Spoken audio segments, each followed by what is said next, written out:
Hey, fellow Catamounts, Todd Kepler here. I am sitting here with Shane Davis, a gentleman I've known for a number of years. Really respect his background. Shane, thanks for being here. Absolutely. Really Absolutely. appreciate it. Thanks for taking the time, sharing your experience. For those listening, Shane has over 25 years of leadership experience across several large organizations, Bank of America, American Red Cross, Time Warner Cable, and which transitioned to Charter Communications. Um, you then transferred, or kind of transitioned, I shouldn't I say did. transferred, you transitioned into founding two organizations, Red Letter Ministries and Red Letter Roastery. That's right. Today, I kind of wanted to explore innovation across corporate, nonprofit, and entrepreneurship. Okay. Um, to start, can you kind of briefly walk me through your career journey, what led you into corporate America, and then ultimately what led you to entrepreneurship and ministry? Yeah, absolutely. First off, it's awesome to be here, man. I appreciate you asking me to do this. Same thing. I respect this guy. I love this guy. Uh, I graduated college way back in '97. Okay. If you could remember, way back in '97, I went to work at Bank of America. I have a finance and accounting degree, so that's really where that finance background came from. Loved accounting work for about 5 years, and then it got boring. And I was approached. This is where this new innovation of Six Sigma was coming out, and I had one of our general managers whenever I was with the Bank of America transition team, and he said, "Hey, would you like to go do this training?" And I was like, "Sure." Well, as long as it's not this, I'm ready to go. So I left leading in payroll accounting specifically. So we had the payroll accounting and the benefits accounting, and I led both of those teams. And I went and got trained in Six Sigma and got green belt, black belt certified, all that good stuff. Love the project management aspect of it. It blends into everything from the finance to I'm a real change driver and organization type person. So I just stuck with that. Went to the Red Cross, implemented their green belt program, Six Sigma program at the Red Cross, Nice. and just loved it. And really, whenever I led a team at the Red Cross, I got leadership burned out, I guess you could say. I was a leader for all those years. I led groups from 3 to 4 people up to 15 people. And after so long, I just needed a break. And I wanted to indirectly manage people as opposed to directly manage people. Okay. And so I took a project management job at Time Warner back in 2011 because they were looking for somebody to lead a large supply chain project. And I have the supply chain and warehousing aspect and background as well. So I'm like, that's going to be where I'm at. So I jumped into the project management there. And you often tell people is that what you're good at is ultimately going to surface. Sure. And I did get that bug, and leading that project. It was something that I ended up leading that team, building that team. And then even like you said, is I transitioned out of that role in October of 2025. I don't say I retire, but I refocused. Sure. Refocused my attention. Yeah. So yeah, I've had a long journey. It's been all over the place. How are you, that transition to Red Letter Ministries, Red Letter Roastery, what kind of started that? And then I'm just curious is, how is innovation going to be different, than just improving, operations, right? So if we look at what you were doing with Red Cross, with Time Warner, Bank of America, obviously your role was improving operations, right? Right. So out of curiosity, how is innovation different in your mind than just improving operations? Yeah, I'm moving from improving operations to improving lives. Okay. Is really where my focus is. And I think the more that I've gotten involved with the church and the nonprofit and just helping and coaching people, and you see the impacts that you can have on somebody. And again, it's not me that is changing the person specifically, but just having the tools to provide them. Sure. Whenever you're in the corporate world, it's bottom line. It's about this.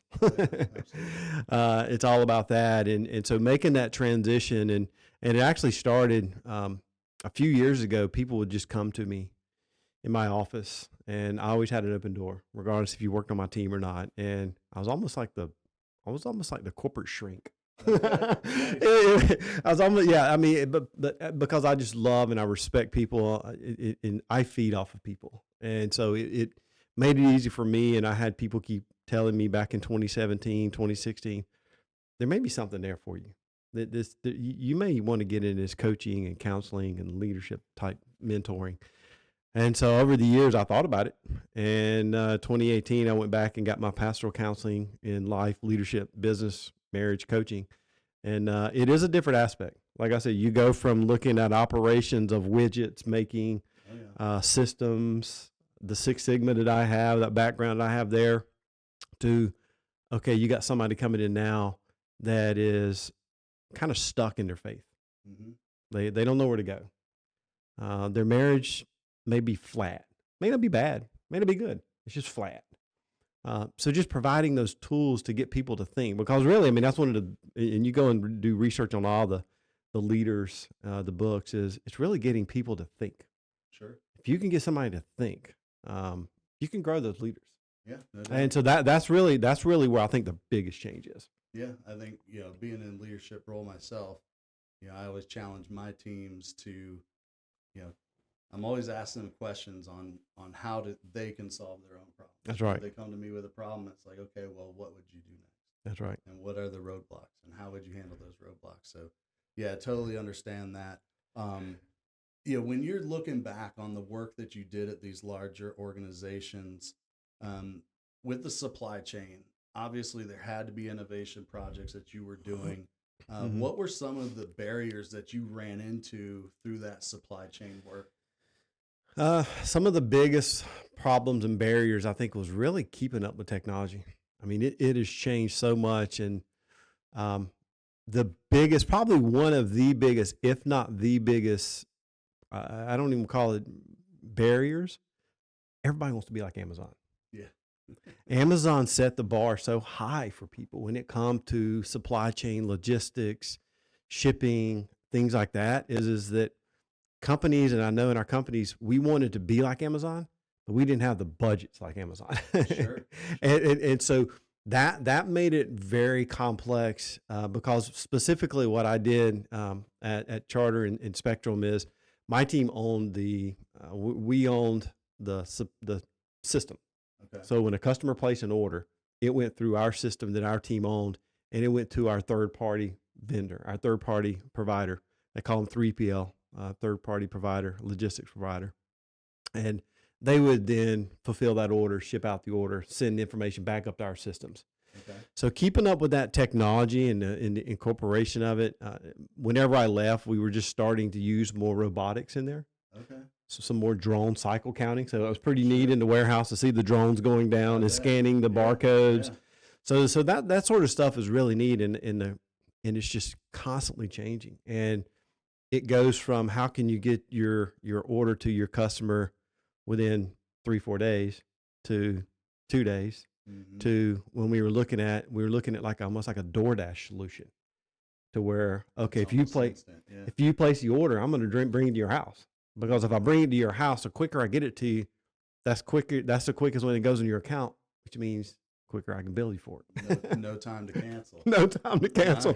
And that billing cycle starts on day 1 as opposed to day 3 or 4. But that's always a challenge, man, is when your wants, desires, and hopes fall short of the dollars and cents. Yeah. What were you doing to help with that dollars and cents resistance? Did you have control of any of the dollars and cents decisions there? For me, and what we did on our team is we put options. And that always seems to work best is when you have like the options of, if you want this solution, it'll include this, this, and this, and this. Here's the price tag.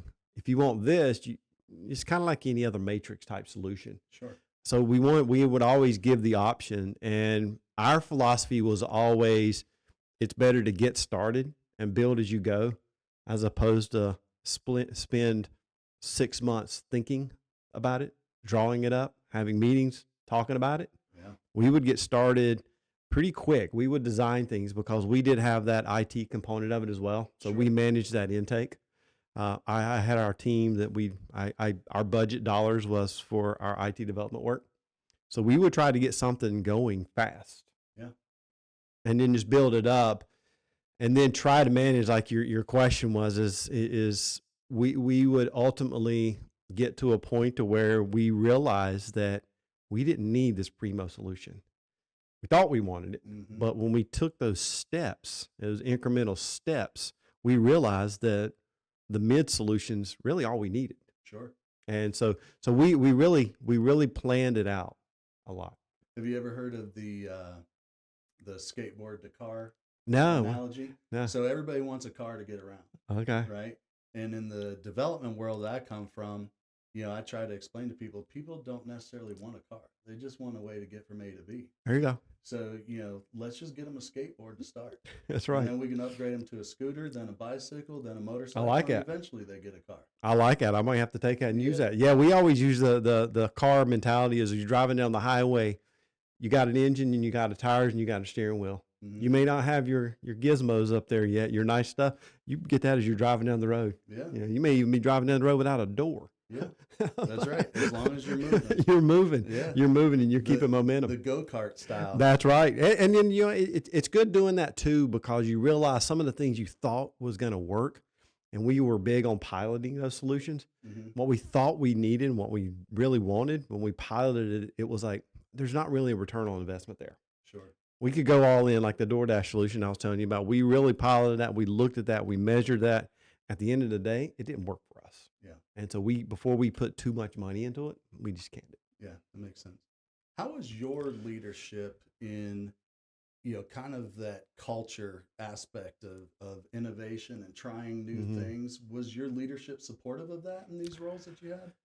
They were some more in other areas, in certain areas to where you knew you couldn't really mess up. Yeah. You got to make sure you test thoroughly. Sure. But if it's changing the look and design of something, they were really supportive. Okay. They were really supportive in anything that's going to result in savings. Yeah. Of course, savings, those are really the big deals. You got your savings, you got your quality enhancements, if it's going to or customer service. Sure. And of course, nobody ever wants to get in trouble with audit, so you got to make sure everything is all Yeah. quality there. So they were, if you presented it well enough.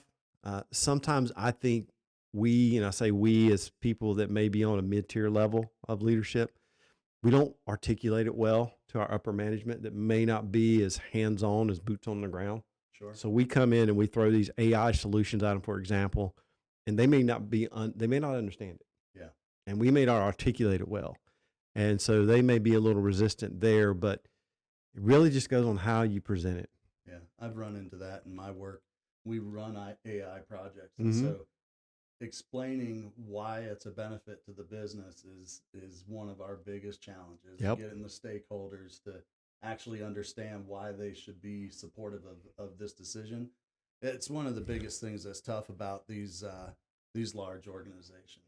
Yeah, and they want to see immediate results. Yeah. And if you say this is going to cost a couple $100,000 or a couple $1 million, and you're saying, well, the return on investment is 6 years, they're going to be a little squeamish about that because I think they know that, okay, within 6 years, something else is going to come along. That's right. So I think you got to find what's right. We had things that we threw out there for innovation that it was just like, nah, this is not right. Yeah. It's not going to make it time and sense. Yeah, it's just not going to make the cut. Yeah. I'm with you. And sometimes too, we get so passionate about it. I always say you can't really see the forest for the tree you're standing behind. Yeah. Because we get so, it's the right move. It's the right move. And then we get some good wisdom from somebody that's independent. They'll ask us that one question that you ask your team and I would ask my team, and you're like, oh yeah, you're right. Let's go back and think about it. Yeah. No, I'm with you. So you've recently transitioned to entrepreneurship and also, nonprofit work. Yep. What triggered that transition? What kind of got you in that direction? Yeah, I think I've been thinking about it and praying about it for a number of years. I have multiple men's groups that I'm a part of, and they were there walking with me, and I've been thinking about this for probably 3 to 4 years. Okay. And it just got to the point. I've had some really close friends of mine just say, what's holding you back? You got everything you need. You got a great support system around you. It's time.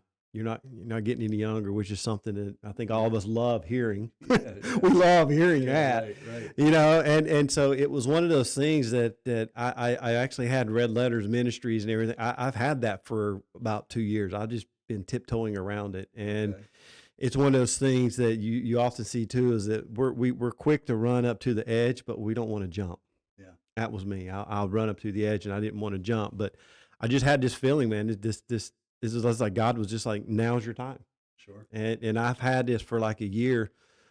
Whenever I went to my leadership and said, I'll take that volunteer in retirement. I'll take that volunteer when you're looking to reduce people, because I knew this is something that I was going to go into. And I think my work with the men's ministry as well is like I mentioned before, is when you see and you've just had a small piece on helping somebody improve, their faith journey, or you've had somebody that you've talked to and you're just listening to people, and they come back and they're like, man, you helped me so much. It's like, I didn't really do anything. I just sat there and listened, right? I just sit there and listened. I asked you a couple of questions that you may not have known how to answer. Sure. But then when you see that, to me, it's worth more than dollars and cents. Yeah.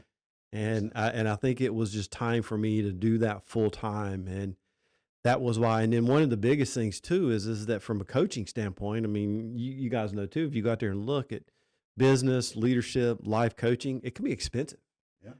And a lot of people that need it can't afford it, because coaching is not covered by insurance right now. There may be some insurance plans that cover coaching. They'll cover counseling all day long. Yeah. But coaching, not many insurance will cover that, and it's so expensive. And so I made it a nonprofit because it's one of those things that if it could benefit people, it quantity over, it's quantity. You instead of doing one, you do two. Sure. There you go. You got the money that you would have done if you charged a higher rate, and you help more people. Yeah. So I think that's really what triggered that transition. Is I was doing it at night along with everything else, and it just got too much. Yeah, I understand that. So you were in leadership roles, and now going into entrepreneurship, obviously you're the main guy, right? I am. So of those leadership skills that you learned over 25 years, what do you feel like translated well into your entrepreneurship journey and your counseling and coaching role? Yeah, no, that's a great question. I think a lot of it has to do with being a project manager and being very detail oriented. And my finance background is, I'm a big proponent of every student should take a finance class before they graduate. We should mandate that, because regardless if you're going to work in finance, maybe you're going to open up an art studio. You're going to be an electrician. You got to know what your expenses are versus your charges. You got to know your debits and your credits and all this sort of stuff. And so I think a culmination, and then I actually had a really good friend of mine, one of my circles of friends that I speak with. And he told me, he's like, I think God's been preparing you this for a large number of years. He's like, if you look at it, you got finance, you got your project management, you understand business case, you got the final pieces of counseling and coaching here now. He's like, you've got all the components. So I think for me personally, it was the project management aspect of what do I do first? Because I do have a touch of the attention deficit. Okay. I'll start something, and I'm like, oh, let me see this, or I'm looking at this over here, and then I start phasing over here. So I have to coach myself a lot. But I think it was that finance degree to understand a business case, to understand gross profit margins. How much do I charge? What can I charge? What do I need to charge to survive? Sure. But then also too, like creating a plan. A plan for you may be different than a plan for somebody else that I see. Holding people accountable. How do you deliver the message? So I think presenting from a leadership standpoint to a board or a large organization when you're asking for $2 million or whatever it may be, right. you got to know what to do. So you got to know what's important to them and speak to those points. And I think it's the same way. So the culmination of finance, the detail, the project management, the coaching aspect, the understanding clarity, and it just all come together. So I think a lot of that transition really well, and it helped me out. It helped me personally. What habits and kind of your daily grind that you were in the corporate world do you feel like you left behind and that you don't need anymore? A big part of that was the got to do it now. The in the corporate world, it was kind of what we were talking about a minute ago with get started, get going, and do it. You can get started, but you want to get started right. And I think a lot of time in the corporate world, there was a lot of the 9 to 5, the stressors you bring home. It's more. It's do this sort of thing. And I kind of left that behind. I left a lot of that behind. It's a different success measure. Okay. Like we were saying, it's a different measure of success. Whenever I speak to somebody that is in a younger generation and you see them, I mean, that's growing into a leadership role. It to me at my age, again, old man here, over 50, it is more satisfying than collecting a paycheck. Sure. And it means a lot to see that. And so I don't stress the small stuff like I used to. Makes sense. In the corporate world, it was, you were trying to make sure this person had everything they wanted. And it was one of those things that you spend 10% of your time on 10 things. Yeah. And I had a conversation with a leader actually a while back, and I was trying to get some guidance on, we had like a list of 10 things. And I'm like, what are the priorities? What are the 3 to 4 priorities? Everything's a priority. Yeah. I'm like, what help me? 3 to 4 things that's a priority. Well, everything's a priority. I'm like, well, if everything's if everything's a priority, nothing's a priority, is the way I look at it. That's right. You can't have 10 things and everything be a priority. Give me 3 to 4 things. And so I think that is something that I've left behind is that, you have to keep all the plates spinning. Mm-hmm. Mm-hmm. Now I have to make sure that my 3 plates are spinning. Yeah. Because there is only me. Yeah. It keeps it a lot simpler. It does. Sure. I have to. So let's talk about Red Letter Ministries here. Okay. I've got a couple of questions Absolutely. regarding your ministry aspect of what you're running now. Mm-hmm. What really, you kind of touched on this earlier, so we'll just reiterate it at this point, but what problem were you really trying to solve with your Red Letter Ministries? Yeah, I mean, the one thing is that with Red Letters Ministries, and we have a couple different, and you can see on the website, which the cool little card here. I got my card. Yep. There's a couple things on there, and really the whole purpose behind the ministries is it is a faith-based, Christian-based coaching ministry. Is all the advice, all the leadership, all the counseling, everything that I do, and anybody that'll eventually come and be part of the team is rooted in the scriptures. I'm not going to tell you something that you should do if it contradicts that. And to be honest, this will blow your mind as to what was the final touch, I think, where I got that final message from God saying, do this. It was actually what made me go back to school in 2018 and get my pastoral counseling degree, graduate degree, was driving to Myrtle Beach down I-77 in like 2017 or something like that, 2017. And right outside Rock Hill, there's a giant billboard, and it says, "Life's too short, get a divorce." And it infuriated me. Still does. Yeah. It still does. I drive past it every day. I get angry. Yeah, and I could just hear God in the back of my mind. He's like, well, what are you going to do about it then? Yeah. What are you going to do about it? What do you mean, what am I going to do about it? What are you going to do about it? Right. Okay, well, I'll tell you what I'm going to do about it. Well, I'm going to get more involved, and I'm going to help not just men, but I'm going to help young people find their way, and I'm going to help people when they're in those situations. And it's just one of those things that it's like, what's that path forward?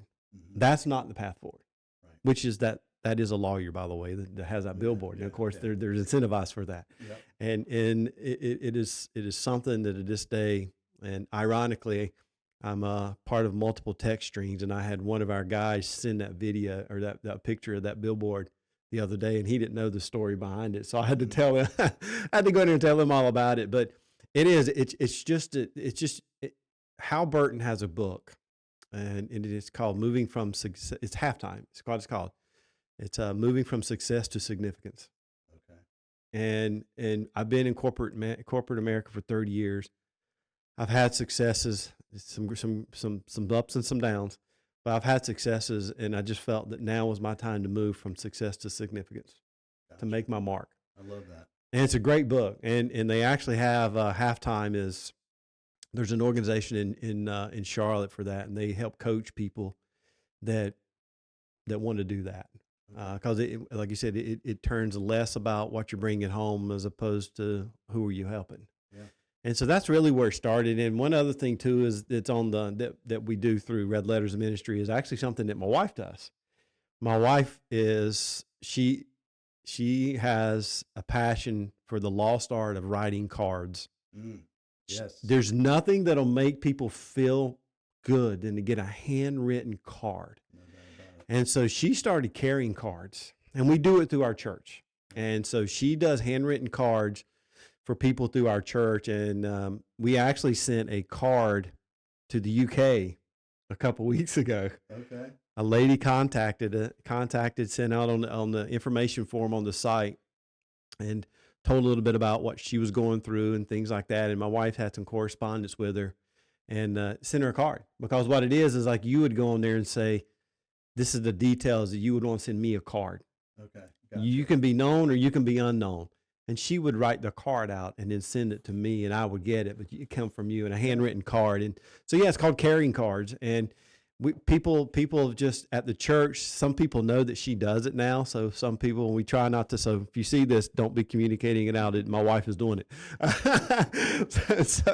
But she just loves it, and she does it out of the utmost humility. And you know my wife, and she is one of the most humble people in the world. And she does not want she doesn't sign her name to it. We don't sign Red Letters Ministries to it. We just want somebody to get that card and for them to read it and be lifted. Yeah. And it is so cool. That is awesome. That is awesome. So you've touched on this a little bit too, but where do you really see as your really refined customer base for this ministry? Yeah, that's a good question. And one of the things that I'm really working through now is on my website. I have a small video, because a lot of people get counseling and coaching mixed up. They think it's the same thing. Well, counseling is something that you look at your past. It's something that may require some medicines or some sort of psychiatric evaluations, but it's really you're looking back and you're trying to find a problem to explain why you see things and you are the way you are today. Mm-hmm. Coaching is more of I'm here, how do I get forward? So coaching is more forward thinking, and really that's where, even in my leadership, is where I was always done with my team is, okay, you're in this position. How do we get you to this position? All right, to get you there, we gotta have a plan. And here's our plan. So where I've been, and some of the people that I've spoken with is, and again, it's been in their jobs. I want to be here, but I want to go here, but I don't know how. And so I just try to help give a game plan or some things to think about. And a lot of people that maybe, like I said, stuck in the marriage. I mean, it's not bad. It's just not good. What can I do? I'm in my job. What can I do? How can I move forward? Faith journey. It's really anything. I think I'm meant to lead people, but I'm not really sure. So then we can ask questions and make assessments of that. And another big thing about difference in coaching and counseling is coaching. If I'm not going to see you more than 8 to 10 times. Gotcha. If I can't see, if I see you 8 to 10 times and you're not making progress, you're not really taking accountability. So there's not a whole lot I'm going to do from you. I'm not going to sit there and take you money. Yeah, makes sense. Counseling is you want to get in front of somebody and you want to talk to them. It's super valuable. You want to get in front of them every week, every 2 weeks, whatever works best. But that's more of an ongoing thing. Whereas coaching, I'll know after the first 4 or 5 sessions if the person is all in or not. Yeah, makes sense. And so, really, right now, the people that I deem as quote customers are people that are in that kind of, where do I go? Yeah. How do I grow? Yeah. And so through questions, and I have some templates, and we'll create a plan together. Some toll gates, you know all about toll gate. You know that word there, the project. Yeah. So we'll create some toll gates, some self reflections. I'll even get some homework assignments and things like that. And it's certainly rewarding to hear when things go. And I always tell people that I speak with too is that you don't like your gym coach. You don't like your gym coach for a reason, because he pushes you. That's right. She pushes you. Yeah. She's like, tell you to do something. Yeah, beat you up. I'm the same way. Yeah. I'm not going to sit here and I'm not going to coddle you. Yeah. I'm a coach. I'm like, how would this happen? Well, what are you doing about it? Yeah. Well, let's talk about it. Yeah. How can we get you through this? And so I've had some guys get upset with me. I'm sure. But it's one of those things is they're upset at the time because they may not like the question that I've asked. The accountability. That's a scary word. It is. Hard word. Yeah. Even for me. But then they'll say, you know what? I think you're right. Yeah. And so it's some people that some of us, I'm one, I need tough love. Yeah. I need somebody, like our pastor says, I need somebody to pat me on the back and kick me in the pants sometime. Yeah, I hear you. I hear you. Well, it's interesting. Dick, you told us today, having the right questions, right? That's right. Knowing what the right questions are is key. Um, you touched on this, but where do you really see, in a nonprofit, you're not seeking profit, right? So Right. where do you see your measure of success in this space? I get success whenever I get people that said, hey, I talked to so-and-so that you've helped them, and I'd like to come and talk to you. I'll get people that have been referred to me. Mm-hmm. I typically like to meet somebody in a coffee shop just to kind of hear where they're at in life, the consultation type thing. So for me, that measure of success comes with people that are trusting enough to refer me. Because again, nonprofit just means I'm not going to have that yacht and that 6-bedroom house up in the mountains or whatever, but Sure. it's still something that I have to charge. And I think too, is the reason you charge is the accountability piece. People can have some skin in the game, but it does come with a different level of success. Mine is not bottom line. Mine is, or bottom dollar. Mine is like bottom line change. And there's people seeing that and referrals. And like I said, so it is a little different aspect of things. So you're providing a service, right? That's right. But obviously, it's you've got limited resources being fresh out the gate. What are some of those challenges? How do you deal with the limited resources in a nonprofit space? Well, a lot of it is coming off my pocketbook, Gotcha. So it just like regular with any other for-profit business, it's one of those things. But the good part is that it's considered donation. I mean, my ministry is a 501c3. Okay. It is a legitimate 501c3. So that makes it easier whenever I present to people the mission and vision statement, some of the things that I've done, some of the direction I'm heading in. Sure. It helps with people to write a check knowing that it can be a deduction for them. Yeah. So that I've gotten some deductions for that, or some donations there. Okay. So that has helped a little bit, but mostly it was one of those things that if you're going to do it, you got to kick it off. And being not a brick and mortar location, it makes it a little easier. Yeah, I'm sure. Like this room we're sitting in, the church lets me use this house. Yeah. Church will send me people, and Sure. so I get to use the facilities here, so I don't have to pay rent or any of that sort of stuff. That's nice. So that sort of stuff goes a long way to not that.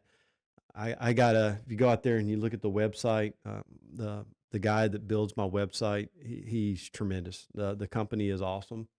They give nonprofit rates. Oh, that's nice. Yeah, so it's certain things that may cost a primo.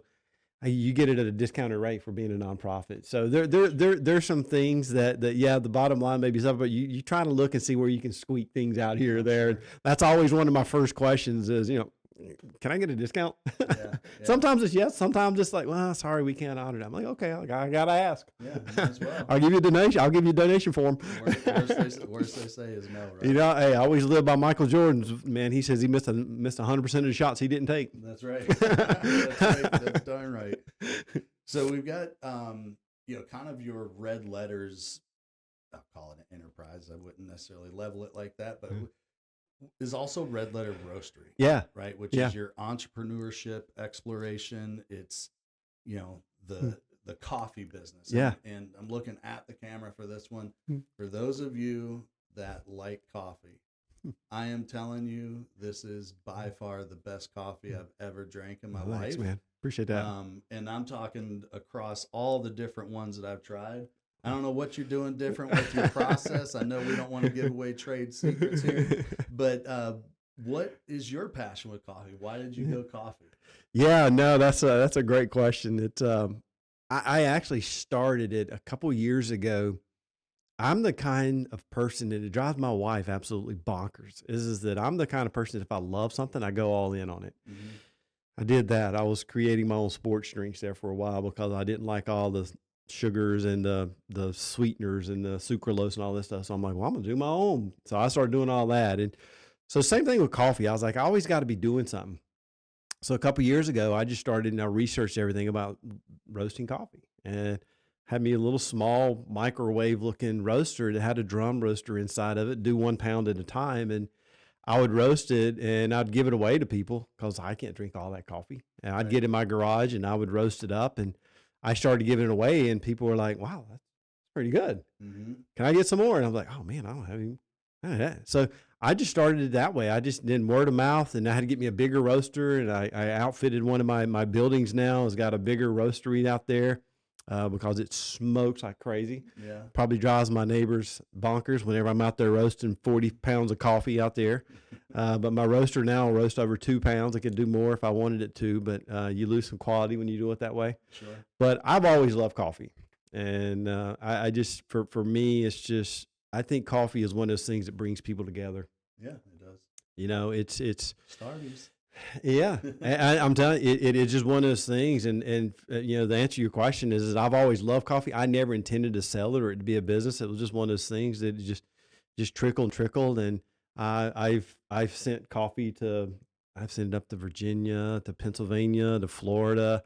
I just got back from Mississippi this week visiting our son. I took them some down there, and I literally just got a text a few minutes ago. I got to send them a lot more down there. So, Nice. so yeah, they're loving the coffee down there. But for me, whenever I'm roasting, it's something that it clears my head.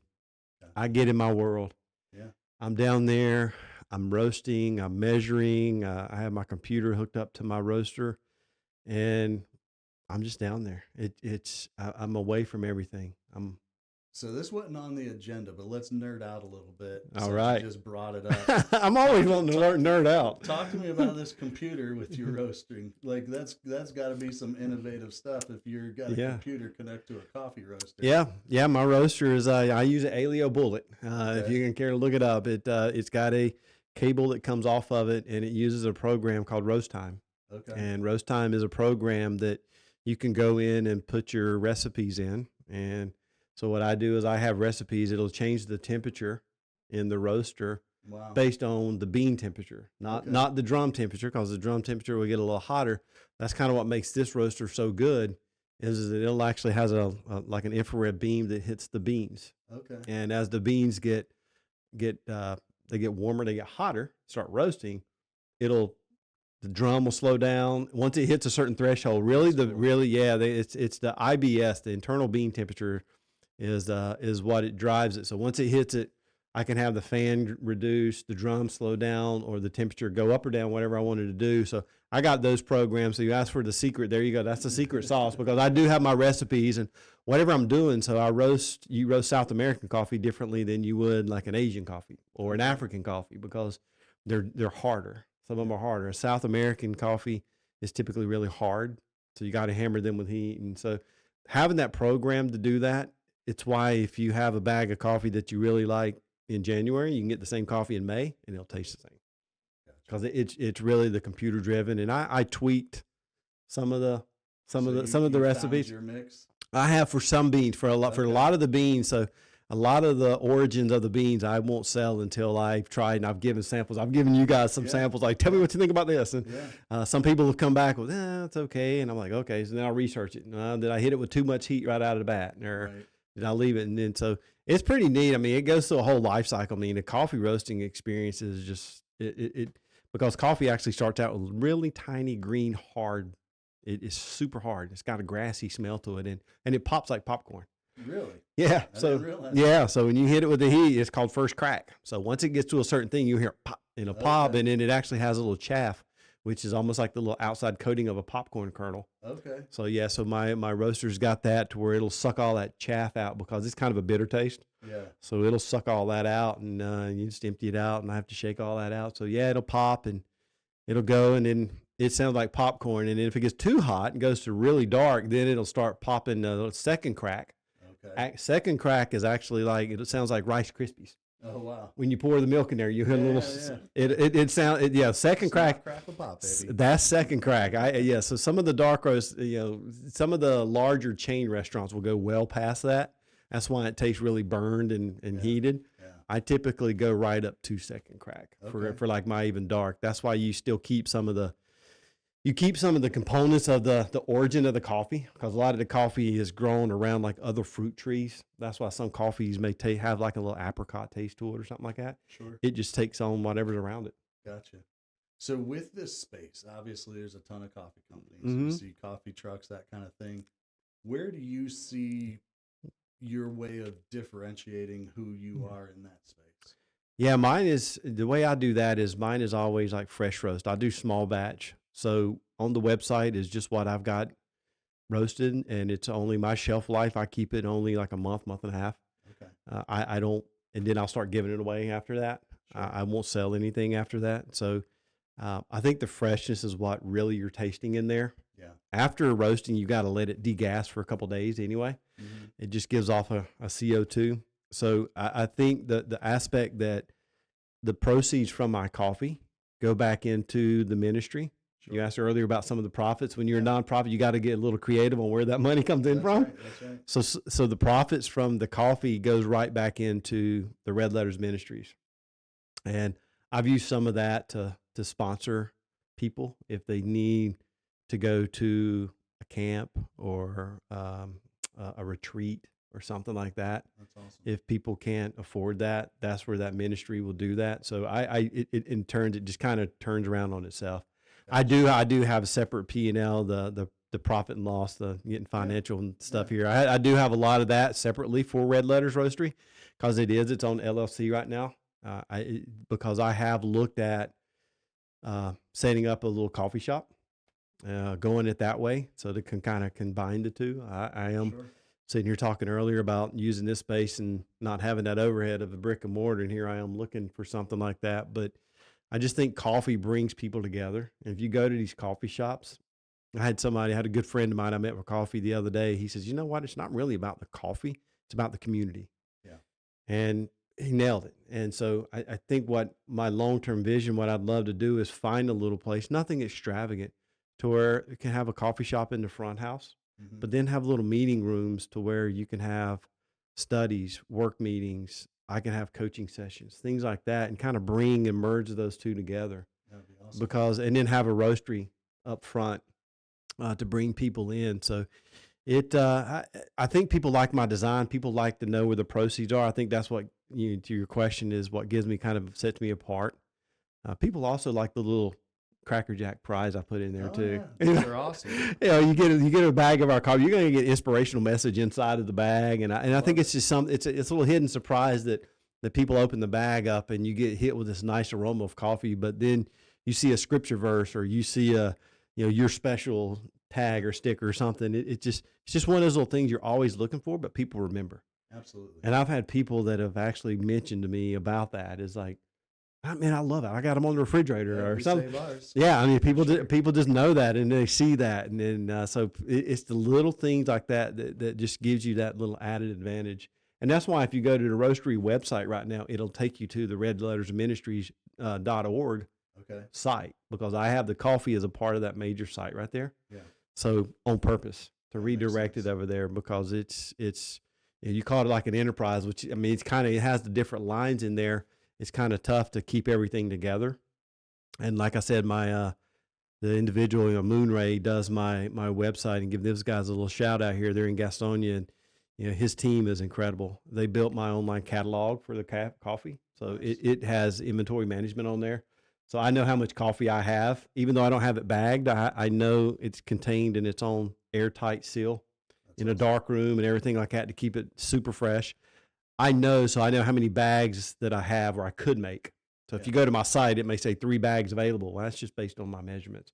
And if you order a bag, it deducts it from it. So so my site, so my site's got the inventory management built in. So that's why I say it's a pretty slick site that they've done. So I think just those little things go a long way. Those small things. And I mentioned that to somebody that I'm coaching now is that small things have big impacts. Absolutely.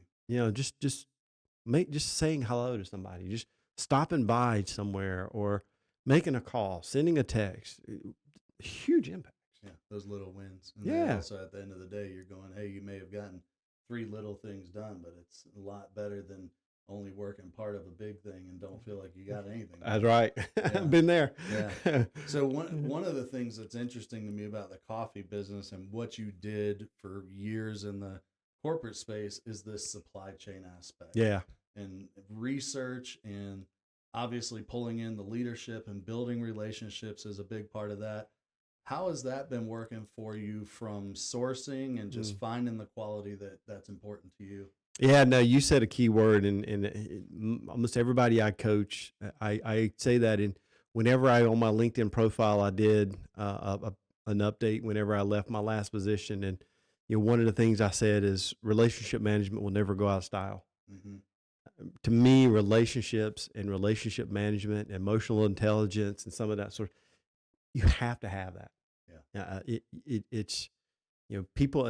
What's the old saying is people may not remember you, but they'll remember you. They'll remember the way you made them feel. Yeah, absolutely. And I think that's a big thing. Is for my coffee supplier specifically, they're out of Jackson, Mississippi. Is the one I liked. I tried a couple of them, and my son lives down just outside of Jackson, close to Louisiana, and I got to go to their warehouse. Nice. And it was, I thought it was like a storefront. And so I went in and stumbled in one day, and it was a actual warehouse, a smaller warehouse. They get the beans directly from the farmers that they deal with. So I got to ask them about the programs they have set up. They were telling me that they support on-site childcare at some of these farms, because some of these farms can have child labor. Sure. So they tell me about their organic process. So I've looked for a few different ones, and then by going into their warehouse, and like you said, my logistical and supply chain background, I saw how they run their operations, Mm-hmm. and I was like, okay, pretty good organization. And it's kind of funny is that after I went through this and they showed me around, they asked me what I did, and I mentioned to the supply chain, and they were like, oh, well, you got any pointers for us? And I gave them a few little things here or there, but they had it really well done. And so even, yeah, like you were saying, from like my standpoint myself is that whenever I do bag some bags, I pack it up, cheapest cost, make sure it's fresh, send it out. Right. It goes a long way when you start looking at it. Is do you send multiple shipments? How do you do it? Do you send it to one drop point and have others come and get it, or do you deliver it? That's one of the things on my site is that if it's a local pickup, I don't want to I don't want to ship it to you. Yeah. I'd rather you meet me somewhere, or I'll bring it to your house or something. Yeah. Don't pay for shipping. Shipping's expensive. Meet me at Starbucks. I'll give you my coffee. I'll leave my roasted coffee on the counter. I'll leave it there. So putting stickers on. Yeah. So yeah, I'll leave it there. Some stickers around there. So community boards where people have their business cards. I'll put my cards up there. now that might get taken down. It might, or it might get more people putting them up there. So I'm trying to put those over there. But it's interesting you say that. But one of my biggest concerns, and the thing that I was fretting a little bit about, was putting too much out there too fast. Mm-hmm. Like I've been a little timid on even paying for social media posts. Sure. Because I'm a small batch roaster. What happens if I get hit with too many orders that I can't support? Yeah. And so a lot of that went into my thought of, okay, I'm going to do this. Boom, it's out there. Yeah. And I have 20 pounds of coffee, but I get 70 orders. Oh, what do I do? Yeah. So like you were saying, a lot of that thought went into how I strategically roll this out and where I promote, how I promote. I haven't done any of the sponsors on Facebook or anything like that because of that big concern. Yeah, that makes sense. I mean, that's the last thing I want, is to get negative feedback of this guy's out here sponsoring, trying to sell us, and every time I go, he doesn't have any. Yeah, that would be tough. So yeah, so it is, as far as that logistical standpoint of inventory control, quality control, and it's really, go back to one of your other questions, is what sets me apart is it's that freshness. Yeah. Nothing beats coffee that was roasted 3 days ago. Yeah, there's no doubt. I mean, it just tastes so different. Yeah, it's way better. There's no I mean, there's no preservatives or anything. Right. I mean, I can't sit here and say that the other companies, that you see in the grocery store spray their stuff, but they'll say the coffee's good for a year and a half. Something, I don't know about that, but yeah, that's wild. Yeah, you go look at a bag of coffee. It'll say it's good for like a year. They're like, wow. no, it might be good, but it's not going to be good. Yeah, it's not going to taste right. No. That's right. So we started off the conversation talking about your leadership roles, being small business Mm-hmm. right now and being nonprofit, kind of a one-man show. How do you really see what stays the same about leadership in these roles? I mean, you're in a leadership role in your coaching aspect, Mhm. right? Where do you see that leadership is really allowing you and positioning you to move forward and be successful in what you're doing now? I think a lot of it is relationship management, time management. Mm-hmm. Also, just like I was saying before, like I've have different scenarios. Like I'm one of those guys that if I have three things, I'll do the old pros and cons T. Mm-hmm. Yeah. I'm old school, man. Yeah, you got to. If you're old enough, you remember T counts from the Oh, accounting days, that's man. right. You Devis. I do that on a lot of things whenever I look at things, and even the leadership is whenever I was in the leadership position making the decisions, Mm-hmm. or whether I'm in the leadership position asking higher leadership for to guidance on which way to go. I use a lot of the same tactics: the planning, the forecast, demand planning. I try to be proactive. I try to think of questions that I may get asked.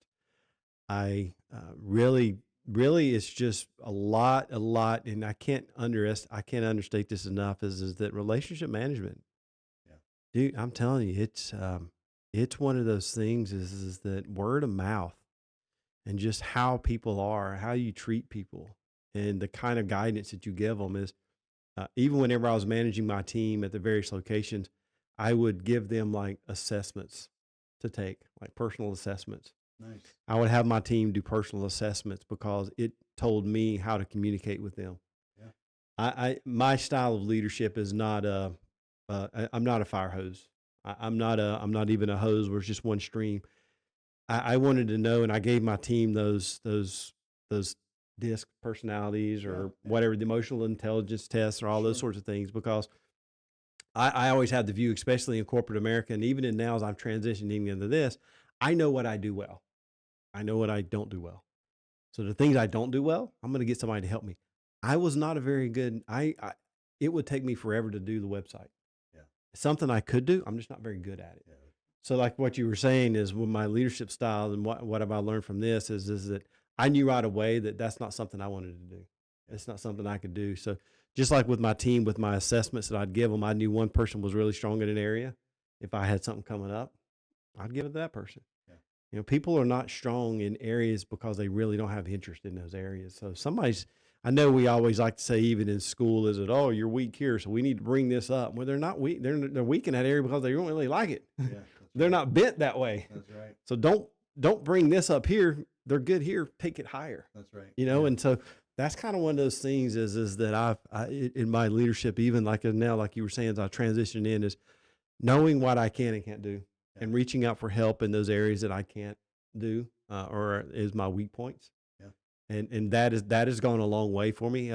It to be honest, it takes a lot of humility to do that. Yeah.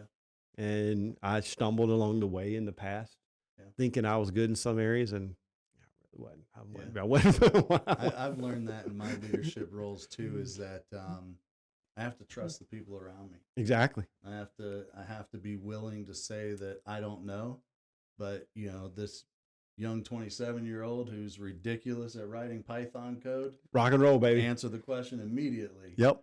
And so it's just easier for me to say, hey, can you help me answer this question? Yeah. And I feel like I've earned a lot of respect from the folks on my team because I'm willing to look at them and saying, this is your space. Absolutely. This is where you're the expert. Absolutely. I need you to fill in these questions and answers. And I've always been the proponent of, when you go into a leadership meeting that is about a specific topic that is not my expertise, that I bring that person with me. Exactly. And I say, hey, they're here to listen, they're here to learn. And if we have some super technical stuff, they're the ones that are going to help answer it. Yep. And it's I think it's helped build a lot of relationships with my team members over time. And they love it. Oh yeah, they absolutely love I mean, it shows them as being a part of the team. That's right. I mean, and I've seen that they are much more willing to come to me and ask me questions when they feel they don't know something.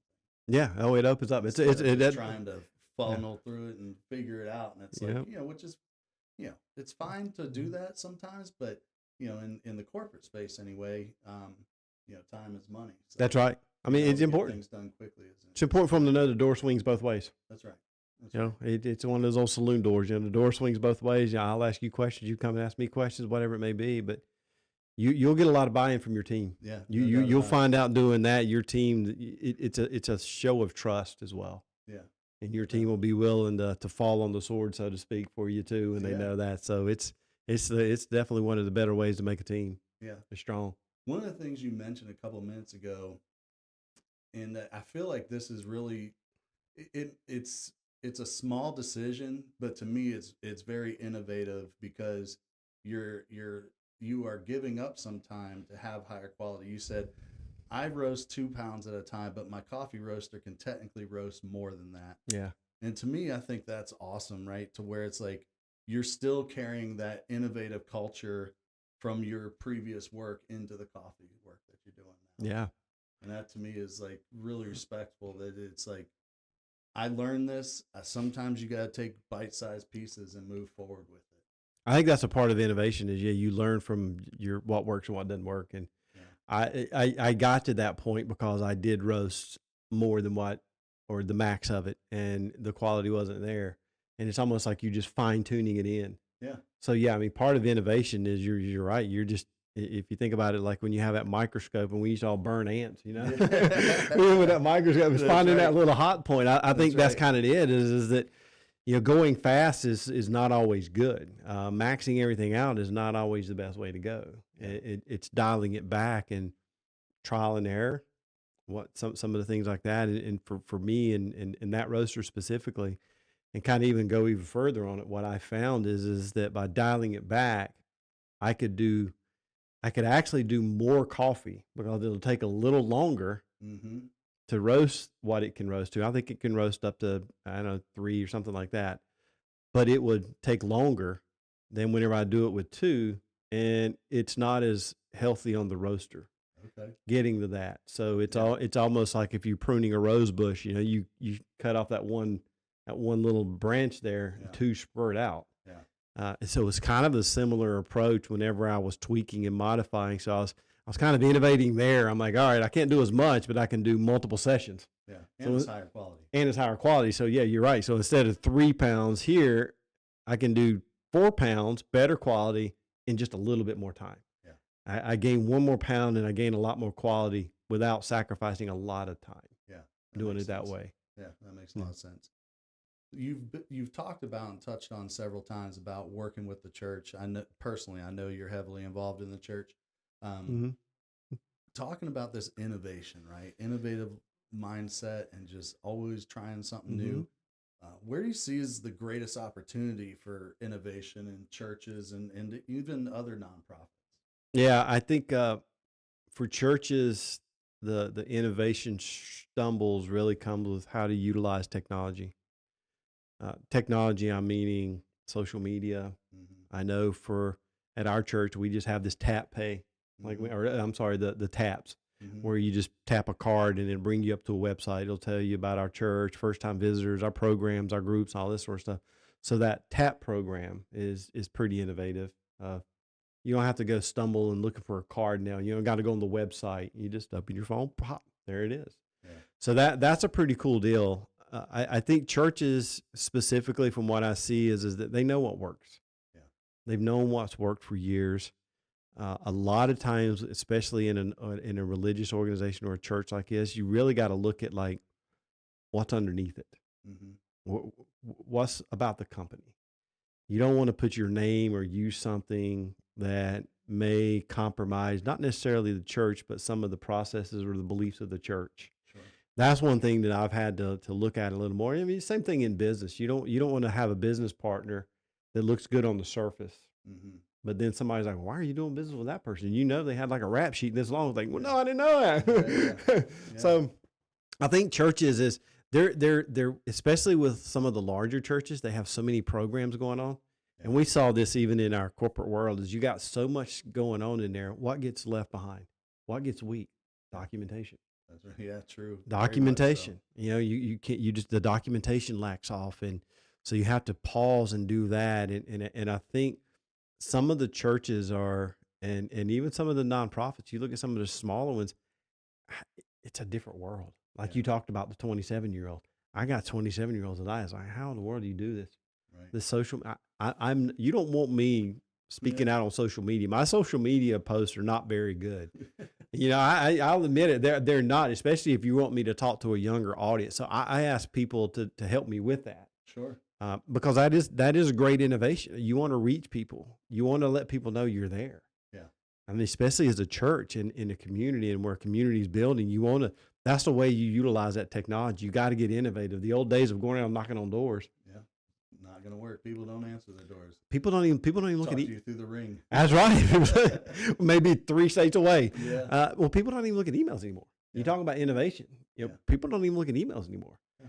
No doubt. Texts are kind of going by the way. People look at these different apps. Yeah. People look at what's there. Only because I think that is because the not so good people get a hold of those tools and abuse them. And Yeah. for every one Unfortunately. valid email, you got like 900 That's right. car warranty emails. Yeah. or They're trying to whatever. get you to click some shady link. Yeah, or something Yeah. like that. So you almost have to be innovative. But I think the church landscape, from what I've seen over the next couple of years, or this year and over, I think it's starting to get a little more innovative. And you have some people that are kind of more old school. Mhm. They'll push back against it. Of course. I mean, they'll push back against it because we know what people don't understand. They fear. People fear what they don't understand. That's right. Or you get the wrong perception. It kind of may be off topic here, but I was talking a conversation with a guy on social media, and social media, for the most part, is not utilized very good. That's right. It's not. But there are benefits of it. It Sure. lets people know where you're at, and Yeah. so I use the example with him of David and Goliath. If you think about it, David used Goliath's own sword to cut his head off. Yeah. Yeah. So you could actually do something like that with social media. Why couldn't social media be used for the good stuff? Yeah. Why can't we take that sword and cut the monster's head off with his own sword? Yeah. So that's something that I think these innovations, but it's really hard, especially in a nonprofit and in a church setting. I think we want somebody else to do it first. Yeah. I want to see how it works for you. Yeah. And then we'll follow suit. But the problem is everybody wants the other person. They look to the person to the left to do it first. But the problem is we're sitting on a round table. Yeah. So somebody's looking at you, Yeah, and yeah. nobody ends up doing it. So Yeah, that's right. somebody's got to take that leap and do it. And there's right ways to do it. But yeah, innovating's tough in a nonprofit and a church because, like you said, is funds are so limited, Yeah. and especially in the church when you're dealing with the dollars that you're dealing with, you want to make sure it is spent with the correct purpose, with the highest, utmost purpose. Yeah. Like I know in our church, we look at where every dollar's going. Yep.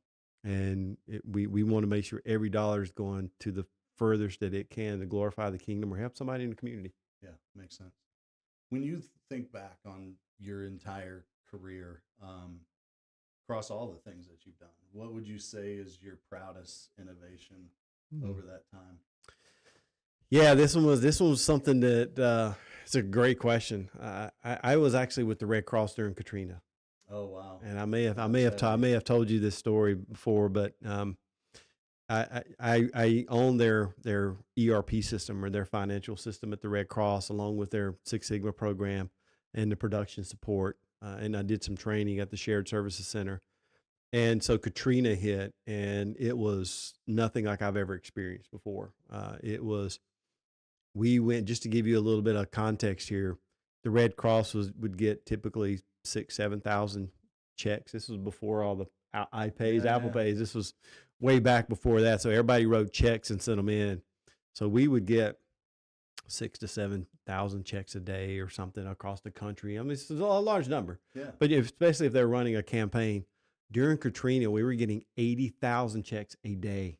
Wow. Yeah. That's 80,000 checks a day. And it was just nuts. And so we got approached. I got approached by executive of our shared service center, which, I mean, he was one of the best bosses and leaders I've ever had. And he was fantastic. And he's like, hey, we want you to be part of this and lead this effort around how do we do this? Because what we had a caging and cashiering vendor that would get the mail. They would open it. Mm-hmm. They would endorse the checks on our behalf, make copies, and then we would get the money. We had 2 of those. Mm. And we needed to do something else because we couldn't process that much checks because there was so much backlog. I'm sure. And so I got asked to do two things. So they were like, hey, can you go to DC and go around to these other vendors that we could stand up? And, oh, yeah, we need it stood up in 4 weeks. And it's like, what? Yeah. So we got to stand these new vendors up Mm-hmm. to open and set processes up. And these things had to be secured. I mean, most of these things are in like bank vaults. Yeah, I'm sure. I mean, I walked in a couple bank vaults where you'd see checks from the floor to the ceiling that hadn't even been processed yet. And so, yeah, so we literally had to get really creative and innovative with how we did that. So we went from 2 to, I think it was like 7 in the matter of a short period of time just to be able to process these checks. Because the check you sent in on day one, you would want it cashed. Yeah. You wouldn't want it cashed 5 months later. Yeah, you want your books square on your side. You want it too. squared. So we had to do that, and it was a commitment on the Red Cross to do that. So I went there. So some of my team was down in New Orleans in the Louisiana area. I was in DC, and we were driving around Maryland and some of those. And then it was like, all right, well, how do we set this stuff up? Yeah. So we had to get really creative in how we would do it, and sending the checks, they would process it. And then we had to make sure that your money went to the right appropriation as well. So we stood up. The second thing I got asked to do was stand up a QC center in Charlotte. Okay. So we partnered with a temp agency, and we had upwards of 50 to 60 temps in a giant room, and literally they would go through and look at every check and compare that to our system. Wow. Yeah. So it was at the time when OCR, some of that optical character recognition was coming out. You talking about innovation. Yeah. Yeah. So we started dipping more into that and how that OCR technology could reconcile the system. Yeah. Because the thing that the Red Cross had to do is if you send in your check and it had Louisiana and Alabama on it, we had to send that to a fund for Louisiana and Alabama. If you send in your check and it just said Louisiana, that's a separate fund. Mm. So whatever your designation was with that, and the government would they would look at that and they would compare that. They would come in and audited us on that. So we had teams doing that. So we had to get super innovative on how we process all these checks with the shipping, with tracking, recording, reporting. And it was a lot. I mean, for those periods of times, it was pretty chaotic, but looking back on it afterwards, it was one of the most rewarding things that happened in my entire career. It was so cool as getting these letters from kids with a handwritten note and a picture of their lemonade stand with $14.26 in it or whatever. And they're sending it in, and people with that. And we had a wall to where we had people to keep people motivated. I was saying, this is why we're doing it. That's right. And this is why we're doing it. So it was neat. So yeah, we had to get really creative. And like I said, we use some of the OCR. We use a lot of photocopying processes. We use just upload processes, some batch uploads. So we knew what we were doing was not going to be sustainable. Yeah. That's, 80,000 checks a day. It was nuts. It was nuts. I mean, to this day, I've never seen anything like it. And I even look back at some of my Red Cross things I have at my house. And I'm like, wow, yeah, I remember that. I spent a lot of time in DC those years. Yeah, I bet you did. those months after that. I bet you did. So let's start to wrap this up. And for somebody listening, and they're wanting to grow as an innovative leader, and they're trying to understand what is something that I need to do. What would you say is the best habit that they can get in practice of doing? I think one of the things is, and we even talked about it today during the message, you always got to keep learning. Yeah. You got to keep learning. You got to do daily. You got to look at different things, whether it's a trusted journal, a favorite author. Mm-hmm. I got a couple authors that I follow that I really like. Of course, John Maxwell and a couple of those guys. I learn the different techniques daily. I try to speak to people that are in the field. One of our pastor always said, find somebody that you would like to be like and hang around them. If you want to be a coffee shop owner, go find coffee shop owners. Go find people. If you want to be a leader, go find leaders and surround yourself with them. I always tell people, no matter what level of leadership you're in, there's always somebody else that can help you grow. So I'm a big mentor guy. I think we all should have mentors, and we all should be mentors. And so every day I do my daily work, my studies. I look at it. Certain times I'll get in a kick or a habit to where I'll get focused on something. Like I love emotional intelligence. Mm-hmm. I think it's something that all leaders, if you guys don't know what that is, really look into emotional intelligence. Travis Bradbury's got some great books on it. He's like one of the forefront leaders of it. But study that stuff, read it, apply it, talk about it. I mean, daily. I try to read every day, even if it's something small, just to keep reading every day. Yeah. And sometimes I try to read things that I'm not really even, it may sound crazy, but even things I'm not really interested in. Like, what are the new trends coming up? Yeah. I can sometimes be one of those guys that wants to stick with what I know. I'm the guy that goes in a restaurant and orders the same thing every time. Yeah, that's all right. That's all right. You know what you like, right? I'm one of those guys, but I do say is like, try to read something. That's why I like, certain things on LinkedIn, certain authors on LinkedIn. I think, talking about social media apps. I think LinkedIn's one of the great ones. There's a lot of how to grow in leadership, but to me, there's nothing better than this. Yeah. Sitting down, just having a conversation. We're just sitting down having a conversation. We think leadership, we think mentorship is sitting in a classroom. A couple of guys that I mentor, I mean, we have them over for dinner. A mentorship wants to see not just what you know, but how you act. Yeah. How do you act whenever that person that's sitting across the table thinks differently than you? Yeah. That to me is kind of where the mentor tree really starts blossoming. Yeah. Awesome. I mean, just not what you know, but just how do you treat people? How do I treat my wife? Just come and just watch things like that. So your question, I think every day and something you can do is just dive into this stuff, find somebody.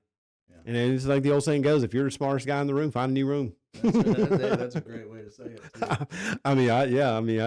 I hadn't been that smartest guy in the room yet, so I'm still you're still okay in the room. I'm still in the room there. So yes, thankfully I've got a lot of people that. And the thing too is that I'll leave you with this: is as leaders, we sometimes, I don't know the right way of putting it, but we need to look and build up those next level leaders. Mm-hmm. I'm a huge succession planning guy. I always had a succession plan.